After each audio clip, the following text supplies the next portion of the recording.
সমাজের পিছিয়ে পড়া অংশের উন্নয়ন এবং তরুণদের মধ্যে উদ্যোক্তা মনোভাব গড়ে তোলার লক্ষ্যে এক নতুন উদ্যোগের সূচনা করল বেঙ্গল স্টুডেন্ট ইউনিট, সংক্ষেপে বিএসইউ।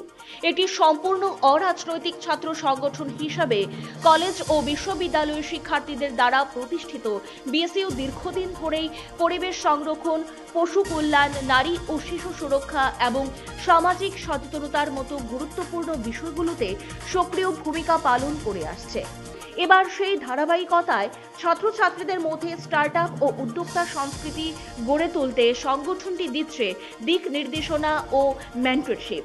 এই উদ্যোগের অংশ হিসাবে গত 19 ডিসেম্বর হাওড়ার মেরিয়াস্ট্রি স্কুলে বিএসইউর পক্ষ থেকে একটি বিশেষ অনুষ্ঠানের আয়োজন করা হয়। সুরেশ্বর দত্ত ফিলান্থ্রপিক সোসাইটির সহযোগিতায় আয়োজিত এই অনুষ্ঠানের নাম ছিল রাইজ অ্যান্ড রিভাইভ।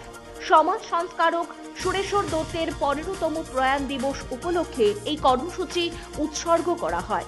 অনুষ্ঠানে সামাজিক সেবা, যুব ক্ষমতায়ন এবং আত্মনির্ভরতার বার্তা তুলে ধরা হয়। আয়োজকদের মতে এই উদ্যোগ তরুণ প্রজন্মকে সামাজিক দায়িত্ববোধের সঙ্গে আত্মনির্ভর করে তোলার পথে একটি গুরুত্বপূর্ণ পদক্ষেপ। আপনারা দেখছেন পজিটিভ বার্তা platform. Think positive, be positive. নমস্কার। পজিটিভ বার্তার উদ্যোগে আমাদের এক নতুন অভিনব উদ্যোগ শান্তিনিকেতন ই-হাট। সৃজনশীলতা, সংস্কৃতি এবং ডিজিটাল প্রযুক্তির এক দৃঢ় মেলবন্ধন। এখন থেকে লাইভ সম্প্রচার সরাসরি শুধুমাত্র আপনারা দেখতে পাবেন আমাদের পজিটিভ বার্তা প্ল্যাটফর্মে, সোম থেকে রবি বিকেল 3টে থেকে 5টা পর্যন্ত। বিশদ জানতে আজই যোগাযোগ করুন আমাদের স্ক্রিনে দেওয়া এই নাম্বারে 9732615531।